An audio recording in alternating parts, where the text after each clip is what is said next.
Okay, remember that they're changing my voice. So in Matthew 7, verses 15 through 20, it says that you know prophets by their fruit, not by whether or not they know the Bible well or whether or not they speak Hebrew, but by their fruit. And in John 10, Christ is the character in the story, says that you should judge him by his works, right? It says if he's doing the work of God, then you should believe him.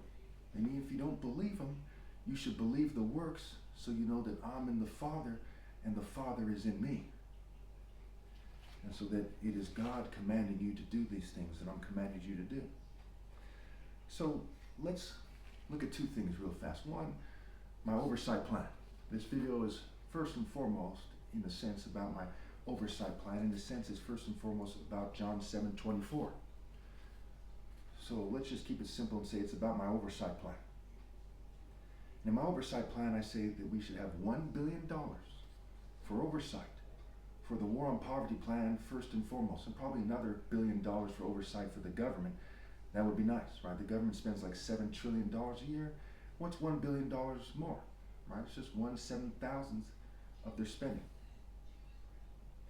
Now, the oversight groups are not run by me per se, right? They're people who, maybe, for $1 billion, we should be able to get at least 10,000 people for oversight for the plan, okay? Conservatively speaking.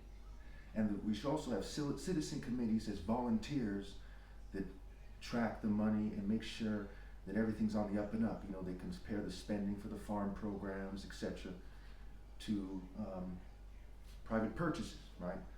Tiny home purchases, apartment purchases, to private purchases, the purchases of private citizens. So the War on Poverty plan goes like this. In the first year, there's $40 billion being spent to end homelessness, okay, to build tiny homes and apartment units, whatever makes sense to end homelessness. If we spend it all on apartment units, we could build 400,000 apartment units or more and have 2 people on average in every apartment, which will house 800,000 people and end homelessness. If there's a rise in homelessness, we could have a little bit more than 2 on average per unit. We can also build tiny home units to save money.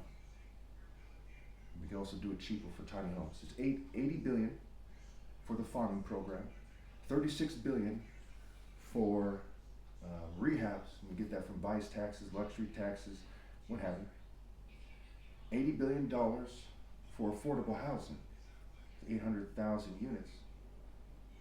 Okay, and I also have an affordable housing plan for $200 billion a year from the government, which is 2 million units on top of that. But that's not part of the 7-point plan.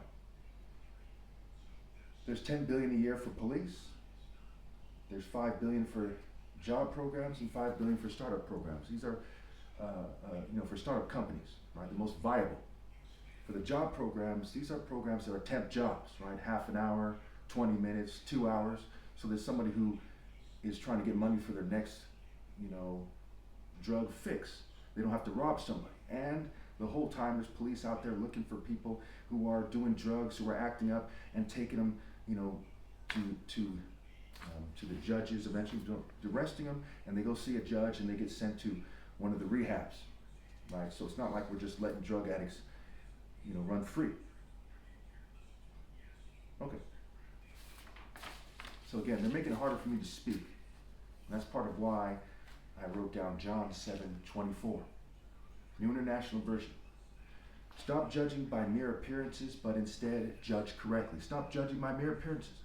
So why am I wearing this white sweater and there's another white hooded sweater with a blue hooded sweater under it? And I'm wearing this kind of crumply mask. There's a gray beanie on my head. Perhaps this stuff doesn't match so well. Perhaps I look a little weird. The camera angle, the lighting. Why is my face appear dark, right? Well, I didn't do it on purpose. I'm standing right by the light. I'm not trying to appear like some kind of dark side devil, right? But they might try to convince you that that's the case. Why am I wearing these work pants? They kind of clash with this. It doesn't look that bad from the way I'm looking at it right now. I see myself on the screen there. Okay. Well, there's a lot of reasons for that. A lot of them you can ascertain if you think about it. And they're also in my videos. Okay? And so the Amplified version says, do not judge by appearance, superficially and arrogantly, but judge fairly and righteously. Okay? So judge correctly, judge fairly and righteously. So I'm going to end this, because I'm about to be interrupted here, by saying that in my 44 and a half years on this planet, I've only had 2.5 years of relationships. I've made over 18,000 videos, maybe over 19,000 videos by now, talking about morality in the last 17 years. I'm Mr. Right in his right mind, on the right path, doing the right thing, who's righteous, who's judging fairly and righteously, and so on and so forth. I'm tall, dark, and handsome, the son of 2 doctors. My father's a brain surgeon. So why am I shunned? I'm half white, and 62% of the country is white. So why am I shunned by attractive females? Why people are trying to get me to settle historically, not so much recently, and LGBT people are harassing me, trying to make it so on. They're trying to turn me gay. What happened? Why is this occurring? Because people aren't judging correctly.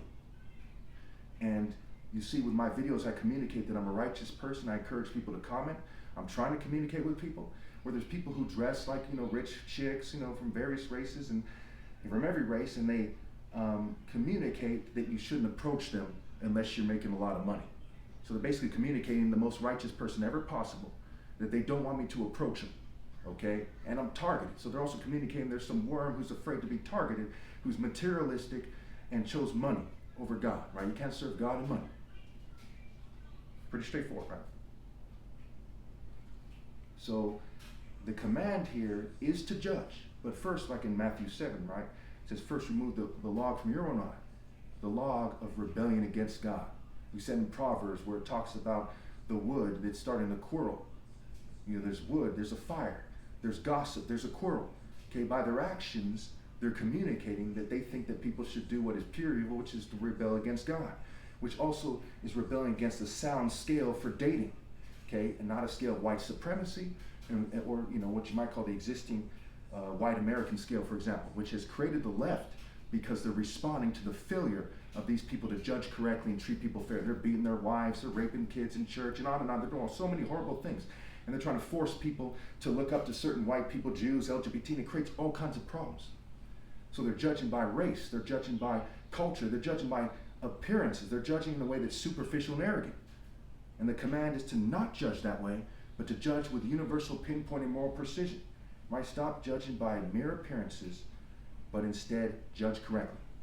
Do not judge by appearance, superficially and arrogantly, but judge fairly and righteously.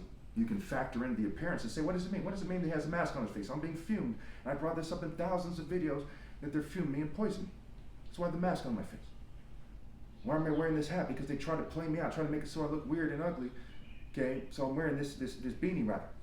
Why am I wearing this white sweater? Because they're doing things to my clothes, which is part of their religion, to curse the clothes, if you will, to try to make it so that I appear a certain way, because they know that people judge by mere appearances too often, and that's why there's a broad path to destruction and a narrow path to life. So when it comes to stumbling on my words, why am I stumbling on my words?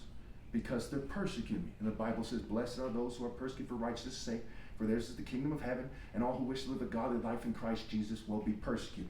So instead of them judging logically and in a deep and profound and analytical way, they're judging in a way that's superficial and arrogant. Okay? And it's cost me over the years to where that I'm 44 and a half, and I'm not married, and I'm still shunned by attractive females, and I predicted that they would continue to shun me. Back in 2021, I predicted that my card tactic wouldn't work, handing out cards, trying to get people to do the right thing. I predicted that females would shun me, and I predicted that they wouldn't compensate me, and I predicted that effectively.